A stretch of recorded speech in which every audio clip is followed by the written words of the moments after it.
Welcome to another episode of the Empowered Plates, Empowered Lives podcast. Today is a special treat. I have it's the second Journey of Strength episode, but this one is more special to me because it is my first endometriosis conqueror that's here to speak and just come through these airways. And I'm so excited that she joined me on this path.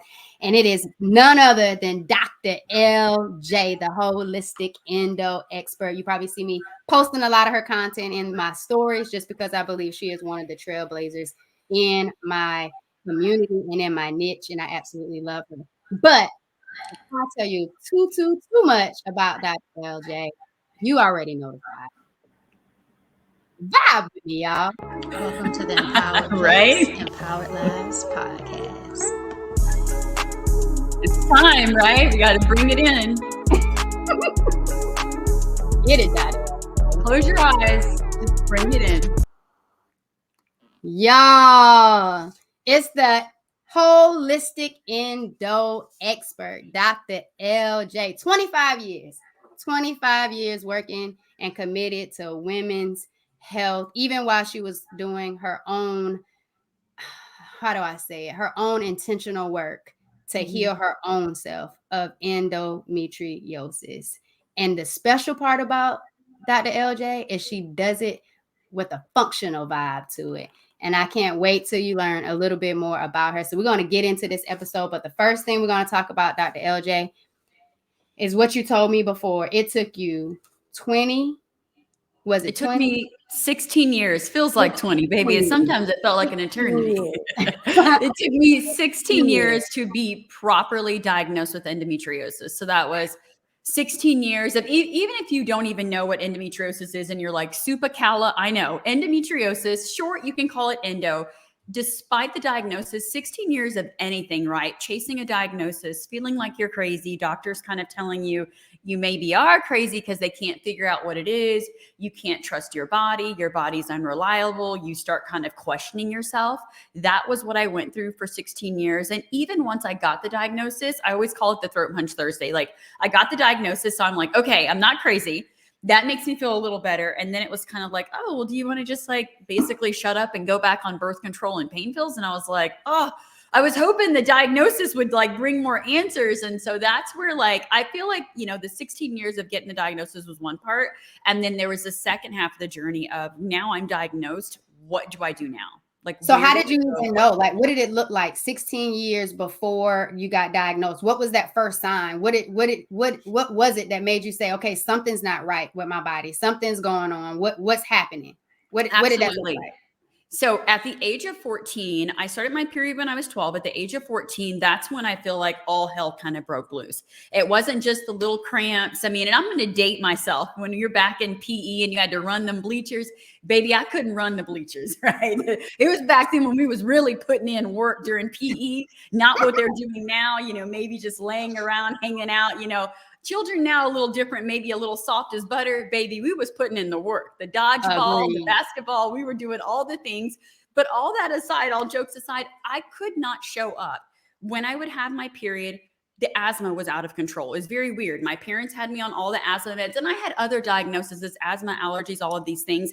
And it was almost like when I got to the age of 14, all my meds would work for 2 weeks out of the month. And then 2 weeks out of the month, nothing would work. I would be on the prednisone. I would be on the inhalers. I was doing the nebulizers. I would have my period. I would pass out during my period. I was having hot flashes at the age of 14. Well, let's talk about when you're 14. You're still trying to figure out how to pack your lunch, take your homework, and don't forget your pads at home. Like you are still learning your body. You smell weird, you feel weird. You're like, what's going on? That was me at the age of 14, but I'd be sitting in class, break out in a cold sweat, right? Just hot flashes galore. I was passing out during my cycle. I started passing out during bowel movements. I had a lot of extreme pain, and coming from a strong military family and a very Christian family, it was like told to put your faith in God, you'll be fine, and I remember having this conversation with my mom, and I'm like, okay, I'm doing all the things, I'm like, I don't understand. The math is not mathing for me. And eventually she sat me down and just really told me, like, I was a strong Black woman. I didn't feel pain. And that was when I was basically told, air quotes, that we didn't complain about it any longer. Drink some water, pray about it, give it to God. And that's just how it is. That's just how it is in our family. And that wasn't good enough for me. I was waking up. There were times where I passed out in the bathroom and, my mom was like calling me. And then they'd come upstairs and what are you doing? And I'm like laying on the floor. Like, I don't know. Like I'm Well, out. what did she do? Like when she found you like that, like what was her solution to my child? Like, you're passing out from painful bowel movements. My bowel movements were very painful and I had no idea it was something wrong with me. Like I would, and I don't have kids, so I don't know how it feels to go in labor. But when my period would be on and I would have a bowel movement, I would have to like hold on to the side of the walls and just try to breathe and focus just to pass. And I didn't know what was wrong. I was just thinking, oh, well, people say your periods are painful. Oh, well, maybe it's just the cramps while I'm trying to poop. It was like out of this world. Never passed out, but like what would your mom even say? Like did she just say? I think she was probably in her own defense, very overwhelmed, not sure what to do. I was the oldest of 4 children. And if I look back, I was the one that always had some medical issues. I think they were probably up to here with just all my medical anomalies, not really knowing what to do. The first 7 years of my life, I was in and out of the hospital with just chronic inflammation, chronic issues. So as I got older, it was just kind of like that chronic systemic endometriosis, which is interesting because people are like, when did it start? Chicken or egg, I don't know. I just know for me, I managed a lot of illnesses as a child. As I got older, the endometriosis lesions, all of those things progressed, and I just was more and more inflamed. More and more diagnoses came along. So I had chronic systemic pain throughout my entire body. I had a lot of cramping, a lot of bleeding outside of my cycle, which is interesting because when you first start your cycle, it's very sporadic, right? It's not like every 30 days you can have a period 1 month, skip a couple months, you don't really know what's going on. Your body's still learning what's going on. So very irregular periods. I had lots of inflammation and just a lot of mystery illnesses. And like I said, the biggest thing for me when I was younger is all my meds would seem to work for a couple weeks. And then now what I know when I was in an endo flare, may that be around my cycle or not, those 2 weeks, maybe 2.5 weeks when I was in that flare, nothing worked for me. And so I was in a lot of pain. I mean, academics were very easy for me. I graduated high school when I was 15, so it didn't keep me from learning and growing and excel academically, but it was very physically taxing, very mentally taxing, and it just drained me overall. What was the reason that people gave you when you missed your periods and it was irregular? Because that was me too. And it was always, oh, well, you're a dancer, or oh, you must be stressed, or oh, it was something you ate. And so to me, irregular periods were normal. Like I didn't think it was a problem to talk to anybody about my irregular periods. And then who wouldn't mind not bleeding, a month or two? But then I went a summer where I didn't bleed for 3 months, and it was just kind of like, well, I don't know what's going on or when it's coming. So it's just like a weight game. But no one ever said that was, abnormal or something to consider, like there's an issue. So what were they telling you when you were young and you were missing your periods and it was irregular? That's a good question. So when I was younger, I wasn't really, once I kind of got that sit down of you're a strong Black woman, I knew not to complain. I didn't bring it up. I just did the best I could. I would push through. Now, luckily for me, I graduated high school when I was 15. So even though I was young, I went straight to college. So then I was almost kind of like the boss of me. I was making some decisions. I could, make some doctor's appointments. I kind of took over my own health at the age about 15 and a half when I went to college. And so at that point, that's when I started kind of complaining, right? I didn't have to just go to my mom, then I could go to the OB-GYN, but the answers were birth control. I had horrible cystic acne, right? So that was the first thing. Oh, we can take care of that acne. I was way heavier when I was younger, dealing with estrogen dominance, xenoestrogens, toxins, constipation. So I then began to voice my symptoms, the acne. We got the birth control samples, right? You're constipated, on the Miralax, on the laxatives, this, that, and the other. So I began to just really tell them all my symptoms. And basically I got a pill for every ill. And that's really where I started. And at some point, I have to say I was grateful, right? I was super compacted and constipated. I was in a lot of pain. My bladder always felt like it was on pins and needles. I mean, it's butt lightning is one thing. If you're listening to this and you've ever had those cramps, the butt lightning, that's one thing. But I literally felt like there was barbed wire wrapped around my colon, wrapped around my bladder. It hurt 24/7. I was always in pain. I always felt like I had a UTI. And then that's when we kind of fell a little too far into the pill for every ill, because that's when it was, they do the culture. I technically wouldn't have a UTI, but I'd come in with all the symptoms of UTI. They'd feel bad for me because I was in tears. I would always come in. So what would they do? Just give me an antibiotic. It got to where I didn't even need to go in for an antibiotic for UTI. They just had it on file. If I needed it, I knew where to get it. And so it worked, right? It would help a little, but then it got to where it wasn't helping. And then the cultures were still coming back with no UTI. But if someone's complaining of urination and burning and cramping and pain, and the end of the day, it was endometriosis lesions, just inflaming my entire womb wellness area. And so that was another thing that I managed 24/7. So never really got any answers as to why, my period was irregular. I think we were so busy trying to get me out of pain. I remember a professor sitting me down and he's like, look here, you're an amazing student. When you're here, you're present, but he's like, then you're gone for 2 or 3 weeks. And it's like, how do you explain to your male professor, right? Back then we didn't talk about periods. We weren't as open, we were hiding the tampons and, trying to stuff them in the purse and everything, right? Always Now asking, we're do you open. see anything on the back of me? Check my Yeah, am I pants, check my good? pants every time you stand up. Somebody do the spot check for me, right? Yeah. So back then it wasn't as open. So I was trying to explain to my professor that I am an amazing student and you're right. But when I'm gone, I'm gone. But it was like, he's thinking everyone has a period. But I'm like, you don't understand. Like there were times when I was on my period, I couldn't leave my room in the dorms to go to the shower to get dressed. I could not get out of bed. Or I was in the shower one time and I passed out, and the I can't even think what the monitors for it's been so long since I've been in college. The RAs, the resident There you go. advisors. I'm like, who are those people again? Yes, and the RA found me. There you go. And it's so funny. I'm like, what is that? It has been so long. You But the yeah, hall monitors. yes, basically. And so it was bad. Like either I was present and I was living life and doing amazing, or, you'd find me on the bathroom floor, or you just knew if I wasn't in class. I mean, they kind of gotten to where they knew I had an illness. There was something wrong with me. And that's where it really worked on my mental health as well, because I felt like I was always broken. I was the person that was like, yeah, I want to go to the barbecue. Yeah. I want to be at the track meet. Hope my period doesn't come. Hope I don't have this mystery illness pop up, right? So then people stop asking you to do stuff. And that's hard in college, right? You want to party, you want to have fun, but you also want to make good grades. The grades part was easy. I love to learn. I'm a sponge. So that was really easy. But the social life part, the mental health part, and then just the whole thing of sometimes I'd be in tears just wondering what's wrong with me? Like, why am I always sick? Why is it that my meds work 2 weeks and then they don't work for 2? Why is it that I'm having all these health issues? And I almost feel like my doctors are avoiding me because I keep coming. They don't know what to do with me, And so eventually I got referrals for specialists and different things like that. But it only took me so far in my journey.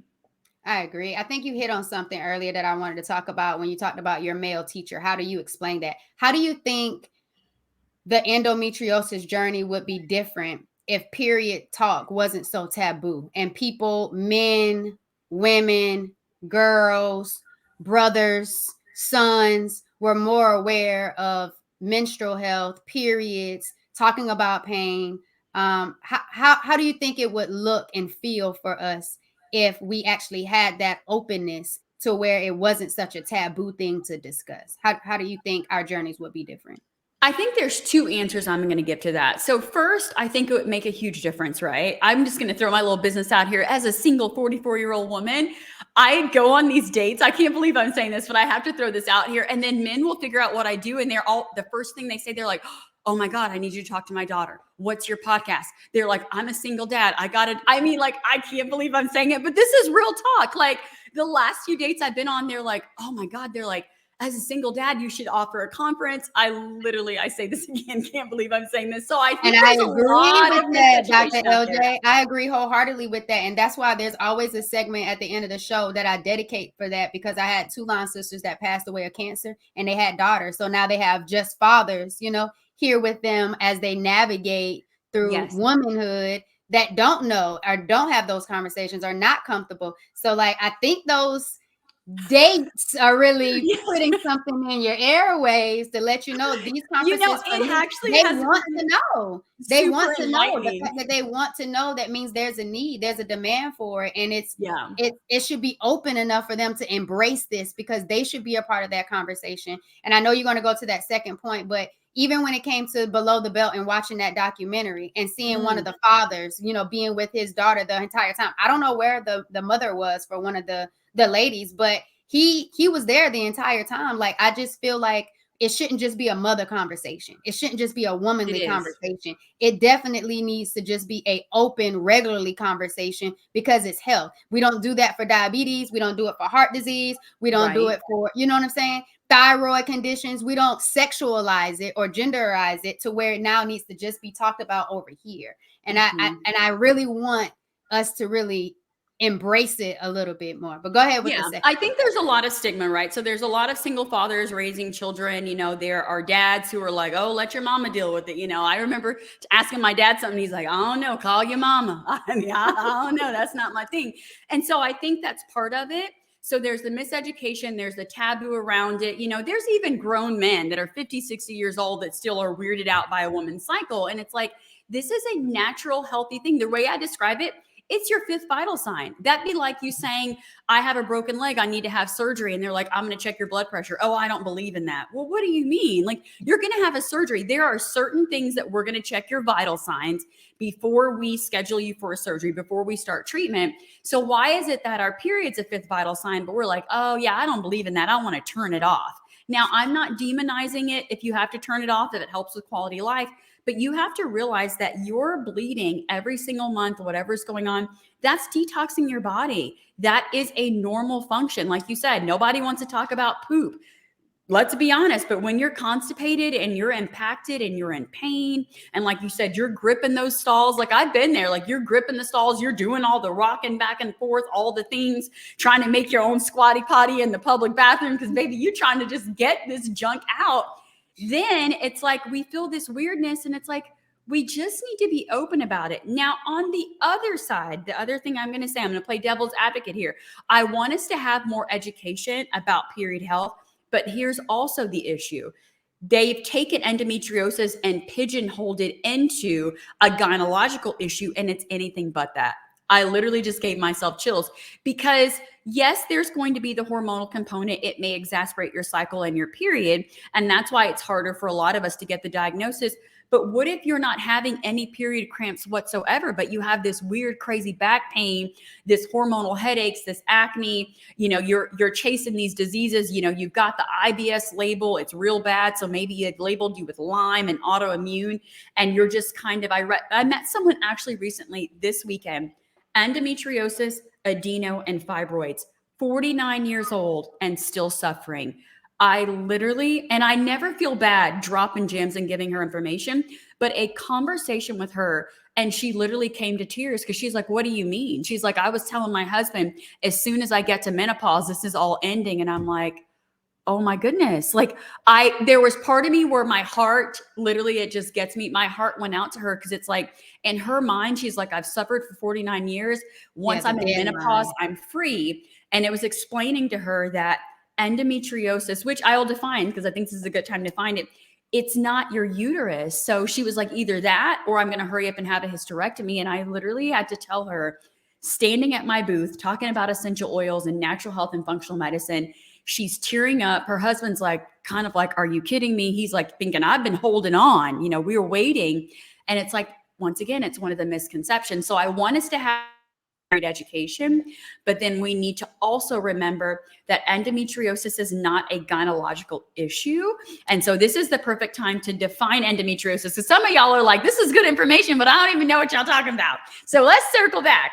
So endometriosis, long word, short version, endo, E-N-D-O. If you say it, don't worry, we're not offended. We totally Not understand. at all.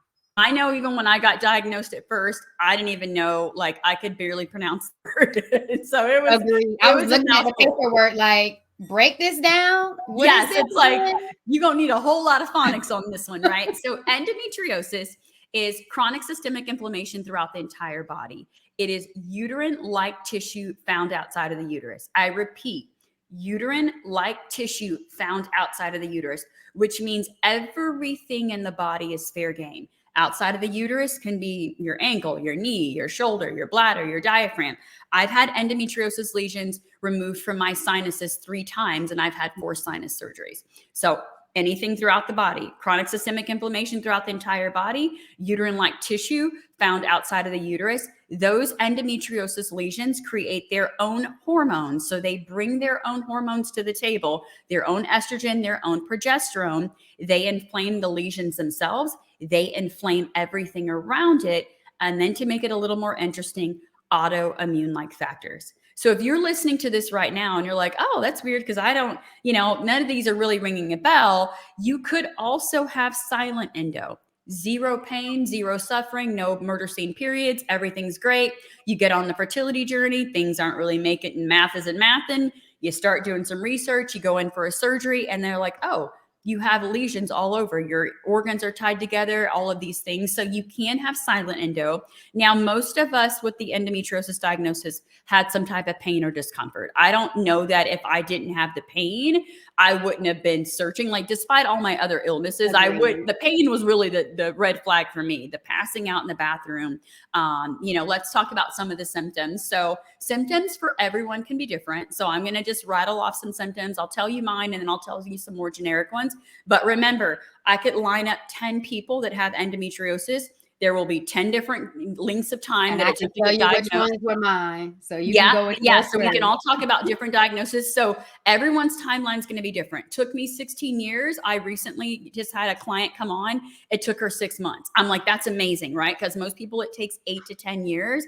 In the brown and black community, we lean in towards more of that 12 to 16. I mean, sometimes can be 20 years. Some of you are suffering in silence right now, had no idea that there was even a disease that encompassed all of this. So endometriosis symptoms, I'll talk about the hormonal ones, right? The period cramps, what I call the murder scene periods. You're running back and forth to the bathroom. You can have a lot of cramping, a lot of pelvic pain, a lot of bleeding within your cycle and outside of your cycle. And that's one of the biggest ones that people miss. They're just like, oh, I have 2 periods a month, or, oh, my periods are, 2.5 weeks. Possibly, right? I'm doctor, not yours. I'm not diagnosing, but typically there's going to be that component of where those endometriosis lesions are inflamed, and that's what you're having, not necessarily 2 periods. You can have hormonal headaches, hormonal acne. Sometimes with all of that chronic inflammation, you can have vision changes, hearing changes around your cycle. So I had a point where I had to wear contacts, but there were times I'd have to take them out and wear my glasses, which were stronger because my vision would change. I would get very inflamed. And so like literally I had to have 2 different prescriptions. You can get very inflamed in your gut area. Now that can look like diarrhea. It can look like constipation. There's also something called endobelly. So I want to distinguish between that. Now there's bloating of where I'm bloated. I'm going to put on a baggy t-shirt, right? I'm going to wear a sweater, right? Well, some of y'all it's pretty hot here. I'm in Arizona, so it was like 90 degrees today, even in November. So we can't do the sweater weather doesn't quite work here. We just gonna be bloated. That's just what it's gonna be. Versus an endobelly where it's distended. But the thing is, it's hot to touch. Sometimes it will radiate heat. And endobelly, like legit, I'm just gonna bring it to you. A bra would be uncomfortable. Your leggings, your baggiest pants will be uncomfortable. Even sometimes wearing your underwear, just that elastic coming in and touching that skin, that's endobelly. So there's the bloating of where you're like, oh, I ate something that doesn't work for me. And then endobelly where you could be hungry, starving, but still not able to take down water or food. Like you're just so uncomfortable. You can have that chronic pain throughout your body, a lot of unexplained diagnoses. Most people with endometriosis have the diagnosis of IBS. I mean, one way or another, they don't know what's going on with your stomach. Most of you have had tons of colonoscopies, tons of endoscopies. You're always like, they're rotor-rooter and trying to figure out what's going on. Did you have to have a colonoscopy before you were diagnosed? So where am I at? I've had 5 colonoscopies. So I'm 44 years old. I've had 5 colonoscopies. And guess what? Having one November 22nd. The only reason, I'm just throwing out all my business out here. The only reason I'm doing this colonoscopy is I actually haven't talked about this. So you guys are getting the tea before I talk about it on my podcast, is because I had a lot of inflammation in my gut about I think it was 3 years ago, because I was looking at my Facebook memories. God saved me. I was about to have a surgery. So 19 centimeters of my bowel popped out. So I was in excruciating pain. I went in, they gave me the whole, I think you ate too much for the holidays. And I'm like, I don't think that's what it is. And they rushed in and was like, you need to have an emergency surgery. However, the physician that was willing to do the surgery told me he had been working for 4 days straight, but he was willing to get a coffee and do the surgery. And that's where I had to advocate and be like, I think I'm going to pass. If you've been up for 96 hours straight during the scamdemic, I'm good. I'm not going to be catching a surgery. So I went to a specialist, and then the day of my surgery, they did another MRI. The night before, I was in horrible pain. So essentially, my bowel got really inflamed. It popped out, and then it retracted. So that was awesome, right? You're like, thank God I don't have to have surgery. It was a miracle, legit. Because you was about to go on a knife the other day. Yes, honey, I was going. However, I believe what we're seeing is I'm having some gut issues on this left side. And what we think happened is when it retracted, I think it got a little pinched up. So that's why we're going to go in and do a colonoscopy. Like I said, you guys are getting the tea about it, which I will talk about on my Instagram, my podcast. You're just getting firsthand information. So that will be my 6th colonoscopy. But I had so many colonoscopies, and it's interesting. When I get a new doctor, they're always like, oh, they just assume a cancer diagnosis. So they're like, oh, are you in remission? I'm like, well, yeah, my endo's in remission, but there's no cancer diagnosis. I just have had, 6 colonoscopies, or I'll have my 6th one, which is rare for 44. Typically, most people have only maybe had one. But if you have endometriosis, or you have like fibroids or any type of serious gut issues or inflammation, for us, a colonoscopy is like nothing. You're like, you already got the prep down pat. You know what to do. I'm good. And it's going to be even better this time because I have my essential oils. So I'm good to go. And we're going to get into that. I want to get into gut and brain health. But before you get into that, and you talked about your symptoms, my symptoms, and maybe it was silent endo, but I felt like it wasn't until it was the whole really bad bowels, but it was just like, I thought I had food poisoning. It was like the real nauseous, sick feeling. Didn't think it had anything to do with my period, because normally with my periods, I didn't get sick. Like maybe the first few days I'd have cramps, but it wasn't like, nothing like what most of our endometriosis conquerors have, like at all. So it was just like regular. So I didn't associate my sickness with the period being on, because I never associated them to being alike. A few months after that was in April. A few months after that, in August, it was debilitating. I was balled up on the bathroom floor. I could barely move. I couldn't get comfortable in my bed. I was hot. The hot sweats were already there. And I just chunked it up to like family. Like my granddaddy was in the military. He gets hot sweats. He sweats in his sleep. So I was just thinking, it's that. Didn't realize, thinking about my thyroid, a hormonal, imbalance, anything like that. I was just like, it's my family. Facial hair. Facial hair. Always had facial hair. People in my family had it. Never thought it had anything to do with my body, like something being a sign or a symptom. But when I was driving to work, and I was just driving, and that pain hit me, and I went to swerve, and there was like an 18-wheeler. Like, you just lose the strength in your body when that pain hits sometimes. Like it took you out to where you passed out. And it was just like, I got to get that only little bit of strength left I have in order to pull back into my lane to make it where I needed to go. And I had never felt that pain like that before in my life. And it was my nurse practitioner, who looked like me, and that I knew and had a relationship with, who told me, you just need to go to the ER. We need imaging. We need to see what's really going on. We can't just go on what you feel, what you see coming out. It's like, we need to see, we need to get on the inside. And that's when they saw, like, I had a cyst on my ovary. One was ruptured, and I had no idea. I always thought I was healthy, Dr. LJ. I was a dancer. I felt like I looked good on the inside. I felt like I ate pretty well. I wouldn't say all the way well, like we're going to get into this gut and brain health, but gut and brain connection. But it was those symptoms, and it wasn't that long. And then to go and have laparoscopic surgery and come out with stage 4 endo, like you said, it was everywhere. It was on so many different organs in my body, and I had no idea. I didn't have the consistent, like you did, pain since 14, leading me up to know something was wrong with my body. So like you said, you line us up, you put 10 of us up on the screen, and we tell our stories. None of that is going to be there. The lower back pain was there, though. And I just thought, maybe I'm not hydrated. Maybe it's like my kidneys. Or you're a dancer. You're like, maybe I'm overdoing it. I didn't stretch enough, or I need to stretch too much, ballet, all those other things. And it's just like, it was mind boggling to know that it was as intense as it was, and I had no idea until you have the surgery. And it's like the surgery is going to let you know exactly what's happening. Other than that, you just have a feeling, and you need Right. to know, because if you don't know, you're going to be like the lady you saw, who think I just have a deadline that when my period Yep. ends, I'm gonna be okay, and that's not the case. Like, it's not the Right. case at all.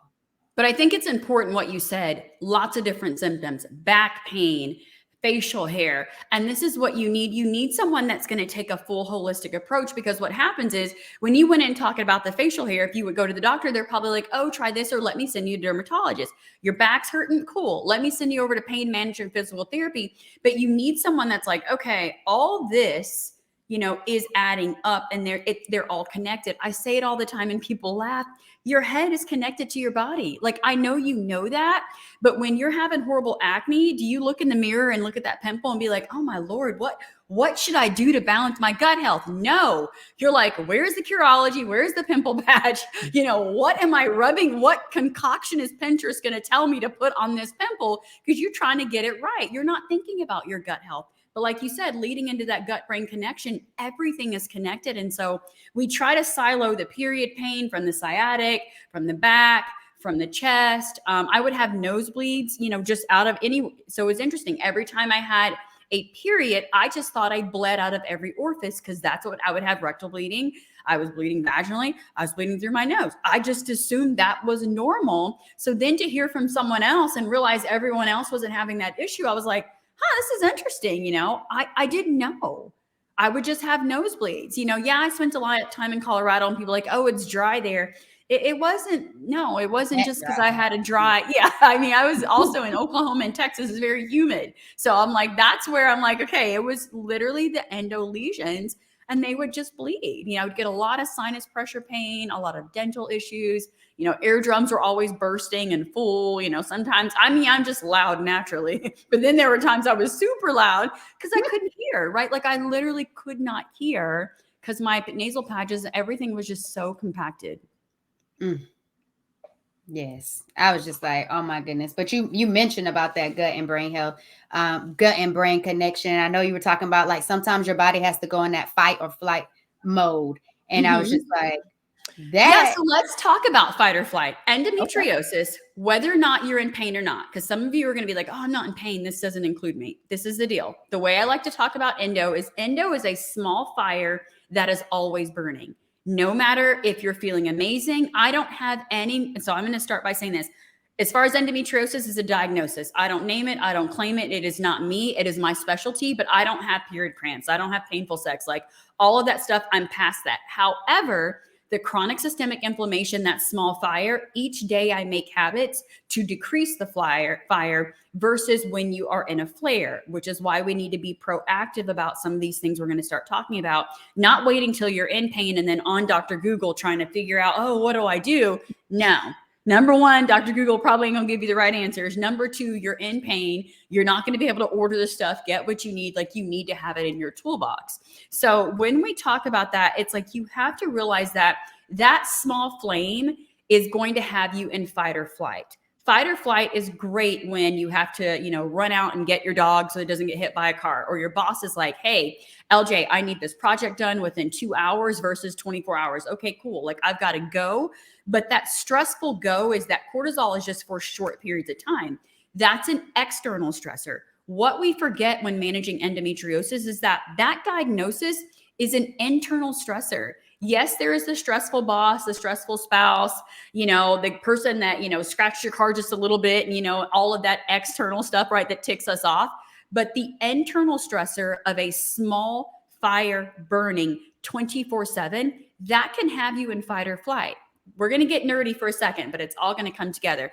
If you're in fight or flight, your body is pumping this cortisol. It thinks it's running from a bear 24/7. Whether you're sitting on the couch and, having chips and relaxing with your family, or whether you're stressed out and you're trying to get a big project done. I was busy this weekend, I'm on the go.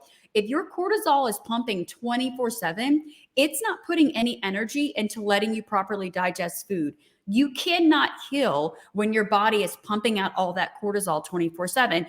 your body feels like it's in danger, right? It's like it doesn't have time or energy to balance hormones beyond the fertility journey. So when you start thinking about that gut brain connection, if your body always thinks it's under attack because of that small fire and you're not doing anything to damper it down, when you get into that big flare, it's almost like it's kind of too late. And I'm not saying that if you're in pain, just throw your hands up and suffer, but you have to realize that that internal fire is burning 24/7. That gut brain connection, if your body is always stressed out, if your nervous system is revved up. When I say nervous system, people always think sciatic pain. I don't know why. They like, my back is good. Your nervous system is basically a matrix that goes throughout your entire body. When you have a revved up nervous system, it's almost like, I'm super tired. You're wired but tired. You're laying in the bed at 11 o'clock at night. You're thinking about the dishes you didn't do. Your back is hurting. I forgot this. I forgot that. Your mind is racing, right? 24/7.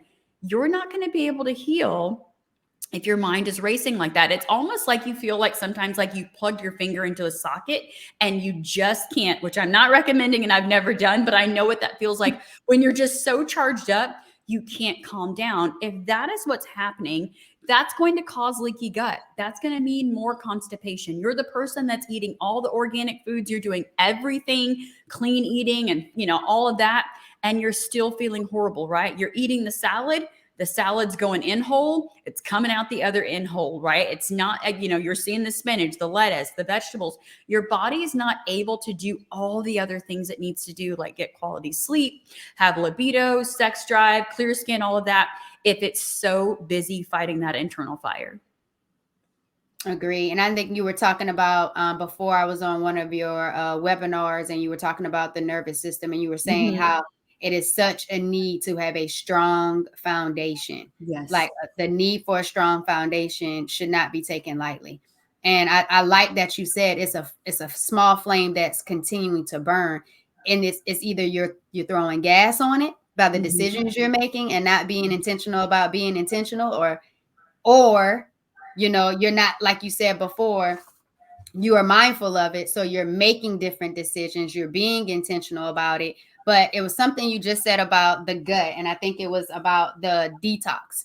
And I know you mentioned this as well on your webinar about making sure that your detox pathways are open. Because if not, like you said, with that salad, it's still going to just be leaking out and not necessarily cleansing the body like you want it to or what you're intending it to do, because those pathways are not open. Can you break that down and explain that to basic terms of what you really mean about being at a place where you can actually really open your pathways to truly do a detox and not just say, oh, I'm detoxing, so I'm just going to go and choose these foods? Yes. And look here, I'm going to lean in for y'all. Now, I'm going to come for your throat just a little bit. I'm going to see it all over social media. I'm coming for you. It's November. Everybody going to want to detox in January, honey. Everybody going to get slim thick, lose 20 pounds. I want to tell you right now, I have nothing against setting New Year's resolutions and goals and detoxing. But here's the thing, you can start today. I just felt like I needed to throw that out because I know when we think detox, everyone's like, I'm going to poop my brains out. I'm going to feel better, this, that, and the other. Here's the thing. I have nothing against detoxing, but what I am seeing, especially in the chronic illness community, no matter endo, PCOS, fibroids, especially fibroids, because if you have fibroids, it's essentially toxins and hormones wrapped together. You have a detoxification issue. So when we start detoxing, the issue is we're pulling toxins out of our cells. Those toxins could be birth control you took 10 years ago, the Tylenol you took 2 weeks ago, the air you breathed when you went down on vacation to New York and you got all the smog in, the Bath and Body Works candle, I'm coming for you, right? That you're burning, that's putting xenoestrogens in the air. No matter where you're at, even me, right? That photo back there could be off-gassing something when I first got it. So toxins are everywhere. I'm not coming from the high horse, but this is the thing. Think of a bucket. When your toxin bucket is full, that is when you have symptoms. I repeat, when your toxin bucket overflows, that's when you have the fibroids. That's when you have the cyst. That's when you have the estrogen dominance, the acne, etc. If you can decrease the load in your toxin bucket, then you're good. But society, and that's just the misconception, when we want to do a detox, we want to, poop everything out. We want to pee everything out. We're in a rash and we're like, whoo, I'm rashing. That means I'm healing. No, right? So before you start to detox, you have to make sure that you open up your detox pathways. So, with your detox pathways, you want to make sure that everything is open. So, detox pathways are something as simple as deep inhales and exhales. Your lungs are a detoxification pathway. Your bowels, sweat, urine, all of these things push toxins out. The issue is that you buy the supplements, you do this, that, and the other, you start the detox, you start pulling the junk out of your cells. But I'll use myself for example, but you're constipated. What sense does it make to pull toxins out of your cells if you're constipated? You just pull the dirt out, it has nowhere to go, and now you're super nauseated. You're even the more constipated. So before you start to do any type of detoxing and start doing a healing protocol of killing stuff off, open up your pathways. Simple ways to open up your pathways: lymphatic massage. Super simple, open up your termini, do some lymphatic massage. Dry brushing. I did a video earlier. You're welcome. I got one right here. Dry brushing, very simple. This isn't like a $200 healing modality. I get the messages all the time. It's so expensive to heal. Baby, I think this is $15. Like, it's not expensive to heal. Sometimes it's going to be some simple, non-sexy stuff. Castor oil packs are another thing you can do. Increasing your water, making sure you have Himalayan salt or sea salt, some type of electrolytes. Jumping on the trampoline with your kids, with your nephew, your nieces, your neighbors, right? Moving your body, dancing, jumping, all of these things open up your detox pathways. But it's really, I know we talked about it a little bit on that webinar. Now, if you guys want the tea on the webinar, you have to send me a message and I can try to get you that webinar. But we talked about different ways to assess your pathways. For example, if you're the person that loves to work out, but you're like, LJ, I go to these Zumba classes all the time, Dr. Johnson, and I never sweat. That lets me know that your lymphatic pathways are not open. You probably have swollen lymph nodes in your neck, behind your ears, possibly in your groin. If you're working out, you should be sweating, right? So if you're not sweating, that lets me know that that drainage pathway needs support. My drainage pathway that always needs support is my lymphatic system, partly because I had breast implants, had them for 8 years, removed them. So the heal is real, right? I still got to detox all that drama. So it kind of sits in my lymphatic pathways. And then my gut has always been more sensitive. Not to mention the 19 centimeters of bowel, which I think got a little kinked up with my miracle 3 years ago, right? The bowels just don't move as easily for me. So I have daily things that I do to make sure my bowels move on a regular basis. If you're constipated, this isn't the time to detox. If you work out and you don't sweat, this is not the time to detox. You need to open up your drainage pathways. And I'm just giving you kind of the high level. But biggest thing I would say, especially because you're going to listen to this again around the holidays and you're going to want to detox and all of this, I'm telling you right now, you're not going to get anywhere. Even if you drop 5 pounds or 10 pounds of water weight, if you didn't really open up your pathways, you're just going to be recirculating those toxins. I'm going to take it a step further. For people that have a uterus, especially if your detox pathways and your drainage pathways are not open, you're recirculating those toxins. So for example, we just came out of a weekend. We going into the holidays, baby. We about to eat, drink, and be merry. But here's the thing. Every time, I'm throwing this in as a bonus, every time you drink alcohol, think of it this way. Your body has a conveyor belt that's going to your liver. Your liver is your master detoxifier. So this is the other thing. If your liver doesn't work properly, you've got gallstones, you got the gallbladder pain, you've got all these different things. You need to support your liver. When you bring in alcohol, yes, I said it. When you bring in alcohol, it knocks all your hormones off that conveyor belt and prioritizes the alcohol.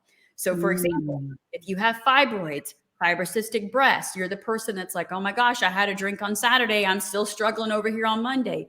If that's you, or if you have a sensitivity to caffeine, you really need to work on opening up your liver and your gallbladder drainage pathway before doing any detoxing, because all you're going to do is pull the toxins out of the cells.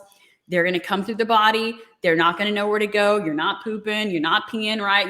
Everything ain't flowing and going, and you're just going to recirculate those toxins.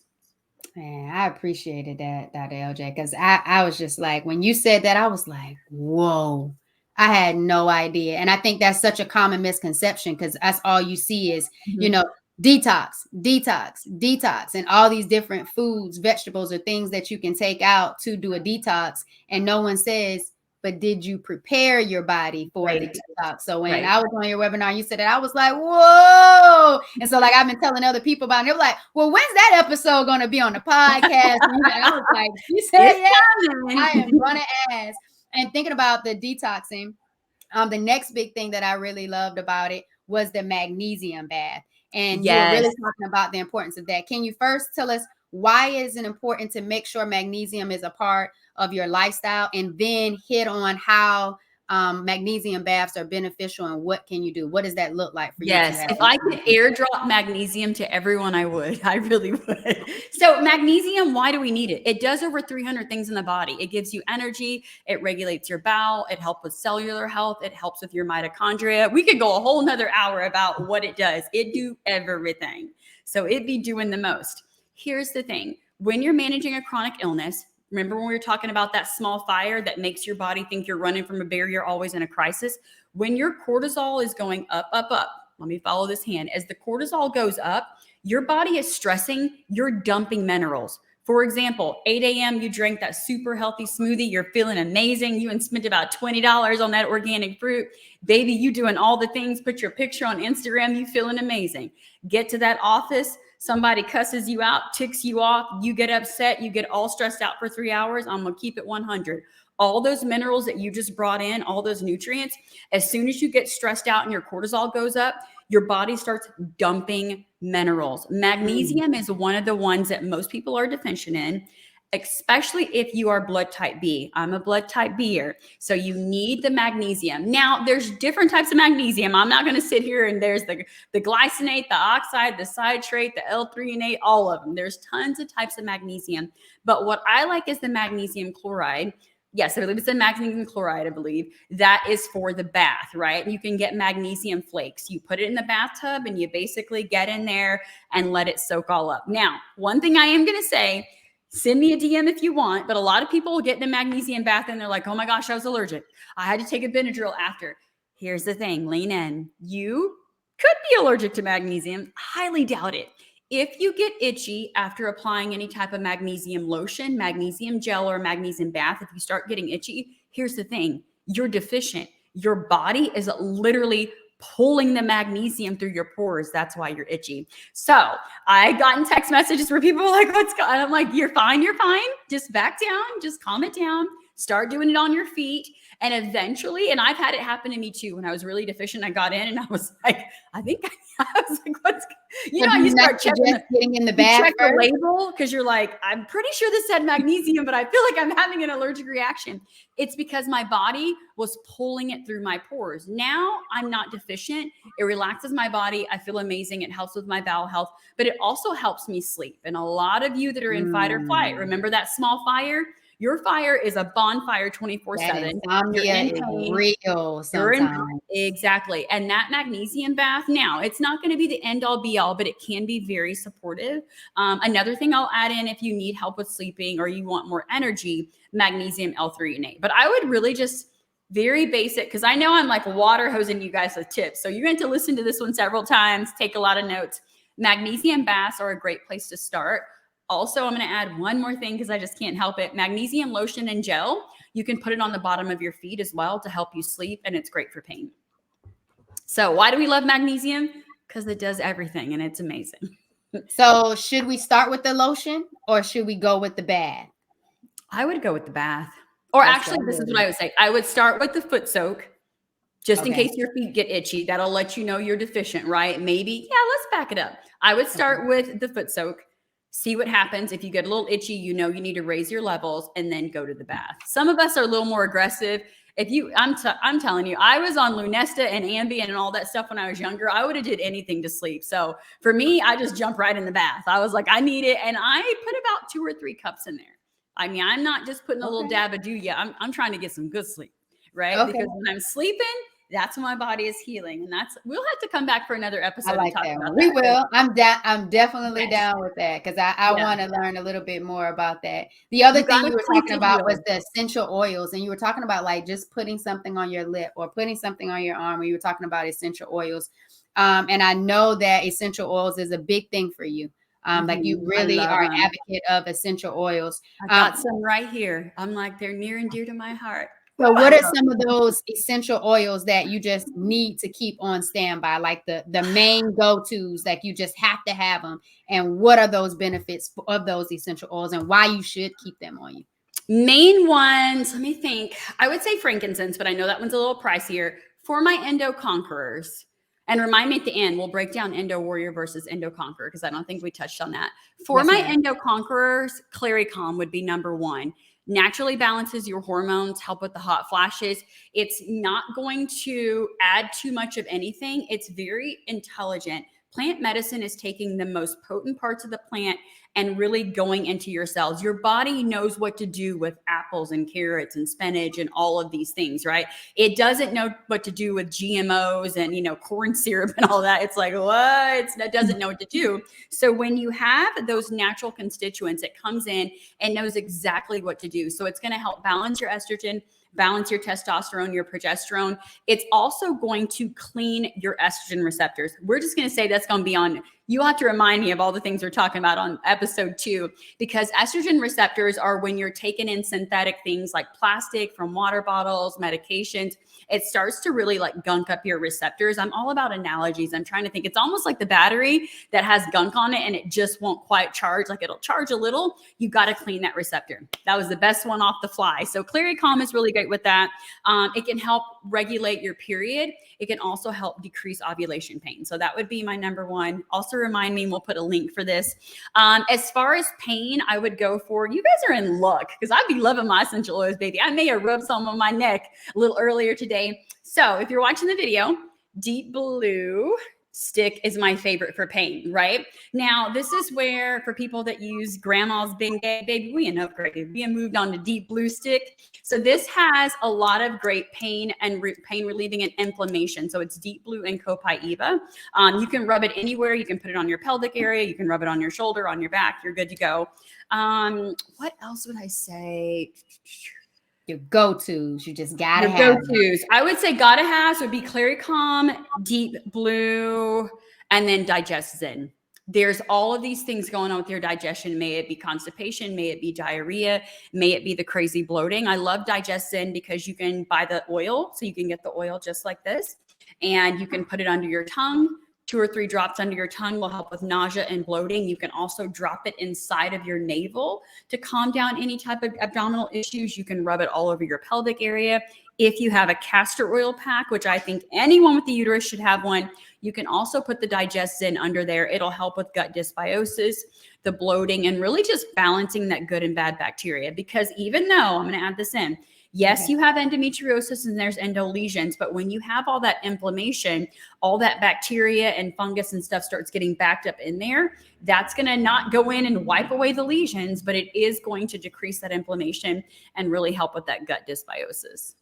Yes, ma'am. So those would be my 3. We've got your Claricalm, your Deep Blue, and then your Digest Zen. Those are. And you have a place where people can get that, right, Dr. LJ? Yes, we'll give you a link. Yeah.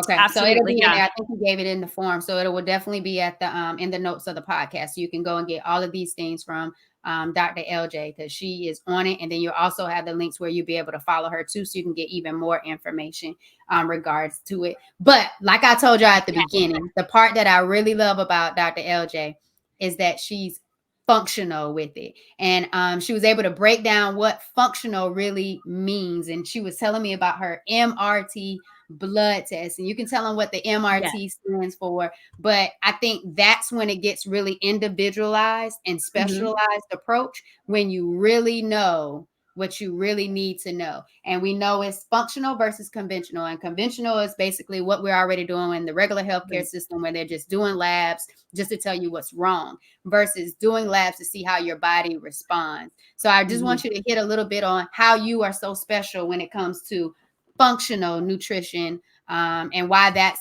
key when you're really trying to heal, Dr. LJ. Yeah.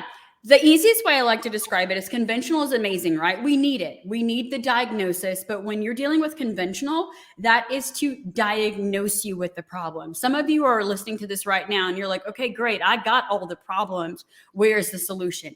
that's where you're going to have to transition over into functional medicine, holistic, and naturopath, because we want you to be functioning at 110%. And that's what I say for me. Everybody else may want 100. I'm trying to get you to that 110, because I know with that chronic illness battery, you may already be at a negative 25. So I'm going to have to do a little extra, right? Podcast number 2, we'll talk about that. So with functional medicine, we are looking for more root cause. It's not just I'm bloated, I can't lose weight, I don't have energy, I have period pain. I understand that, and we're not dismissing it, but we want to know, why are you having period pain? Why are you so bloated? Are you, is there a food allergy? Is there food sensitivity? Is there a structural issue? We dig deeper versus just giving you a supplement for every symptom. And I think in the beginning, we were very eager to just get off the pharmaceuticals and then do all the supplements. But some of you guys, I call it throwing supplement spaghetti at the wall. You're taking all these supplements and getting nowhere, but it's because you don't know exactly what your root cause is. And so I will just say this: if you want to get more bang for your buck, you really need to find out what your root cause is. And I'm going to say this as well: endometriosis is not your root cause. It is your body giving you a check engine light. I'm not dismissing your pain. I'm not gaslighting. I'm just letting you know that all of these things that you've been diagnosed with, those are not your root issues. Your root issues are going to be things like your gut health, making sure that you're, not dealing with heavy metals, gut bacteria, different things like parasites and pathogens and inflammation. Those things exasperate that long list of chronic illnesses and also bring some of them to the table, right? So if we can get to some more of the root cause, then you're not always feeling bad. I talked to someone today, and I think it's very interesting. She's like, I got rid of the candida, but now it's back. I got rid of this, but every 2 years this happens. If this is a cycle for you, then whatever you're doing is helping with the symptoms, but it's not coming to the root cause, right? So if you've got a lot of things going on in your gut and this, that, and the other, then yeah, the bloating will do well for a little bit. You'll do a water cleanse, you'll do a detox, but it's always going to kind of creep back because you didn't get to the root cause. Yes, ma'am. And typically with endometriosis, baby, there are going to be more than one root cause. There are going to be more than one thing that needs to be addressed. And so that's when you need a team. You need someone to really put all the pieces together. Agree. And I appreciate you for breaking that down and being able to elaborate and expand a little bit more about functional versus conventional, and just how, like you said, a team is necessary, because your body is complex and you have a lot going on, and you have to take that time to be intentional about your healing journey, to do everything you need to do in order to know what you need to know in order to empower yourself to keep going, so you can have a better quality of life. So the last 2 questions we got, so I kind of already led into it a little bit more. It's just, what advice would you give to girl dads or single girl dads who are raising girls when it comes to being a part of that conversation of women's health? You've got 26 years in it, 26 years in women's health. What tips are you giving these fathers in regards to how they could help with this womanly journey for a young female? First thing I would say is remove the awkwardness. It is a natural bodily function. If you bring the awkwardness to the table, it's going to make them uncomfortable. If you just talk to them and be like, hey, what's going on? I noticed that you're moody. I noticed you're not feeling well. What can I do to help? Versus like, I know you got attitude all the time. Like there's just a way that sometimes even moms can approach it, right? Just be willing to listen and ask them, what can I do to serve you, right? Probably do a little research myself. I'm going to throw my podcast out there, right? That just give you a little education. Do some education and research so that you have some tools. Because I think sometimes they're just, you don't know what you don't know. Your daughter, she's 15 or 13 years old. She doesn't know, right? You're a full grown man, right? You're going to have to do, that's part of parenting. I'm sorry, but you're going to have to learn and get some tools in your toolbox so that she can have quality of life. Because a lot of girls are going to suffer in silence. They don't want to go to their dad and talk about it. They just are in pain. They're just popping Midol and ibuprofen and all of that. And that's overworking their liver. They're not able to concentrate properly at school. So I think it works all the way through, right? Making sure they're not in pain is probably going to be better grades. They're going to have a better attitude. They're going to be better at sports. They're not going to have a hard time waking up. If they're tossing and turning in pain all night, then yeah, it's going to be real hard to get them up and running in the morning. So it's probably really going to love themselves a little bit more too. And not just think that they're broken, as you spoke on at 14, Yeah. Like, what's wrong with me? Why me? What's the problem? Yeah. It can take care of all of that. I agree. And then the last question would be, if you could have a meal with any historical figure, who would it be and what would you all eat? Wow. That's a good question. I am not a foodie, number one. So, what food? I don't know. I'm not moved by food. I think it's also just coming from the endo journey of always having those sensitivities and allergies. And now that I'm over it, I think it's like I'm better. I can eat, essentially whatever, but I'm not a foodie. Baby, I want to sit with Jesus. I need to know some answers about some of this stuff. I want to be with the Lord Himself. I want to know what the heck. That's what I want to do. We can eat whatever. I don't care about food, so we can eat whatever. So you having the fish that he got? Yeah, honey, I guess on them loaves and fishes. That's what y'all having. So you with Turn that Jesus. water into wine. I'll take it. All right. So at least we know what you're eating and what you're drinking and who you're doing it with. Yes. So I'm all for it. All right. Well, y'all, again, this was an amazing episode with Dr. LJ, the Wholistic Endo Expert. She has a wonderful podcast. I listen to it while I'm out moving and grooving as well. Part of her Facebook group community. And I love her on Instagram and share her content all the time. So it's an absolute pleasure to have you just be here and bless me with so much wisdom and knowledge. And I hope it also helps others who we didn't talk about endometriosis conquerors versus warriors, but we can get onto that if you want to on the next episode or the next part 2 to this. And I'm excited that you're all for that. But I just appreciate you. And I hope those who are overcoming symptoms of endometriosis, PCOS, adenomyosis, fibroids, anything, I hope you know that there's still hope and that you just need to find the right team and you just can't give up. You're not broken. There's still lots of life in you. You just have to love on you enough to be intentional to continue to take that step to heal. Your healing is your journey. What worked for me, what worked for Dr. LJ may not work for you, but you need to find out what does work for you because you deserve to live a better life and to live your best life. So thank you again, Dr. LJ. To everybody else, thank you for listening to another episode of the Empowered Plates, Empowered Lives. And most importantly, thanks for vibing with us, y'all. Thanks for having me. You're welcome.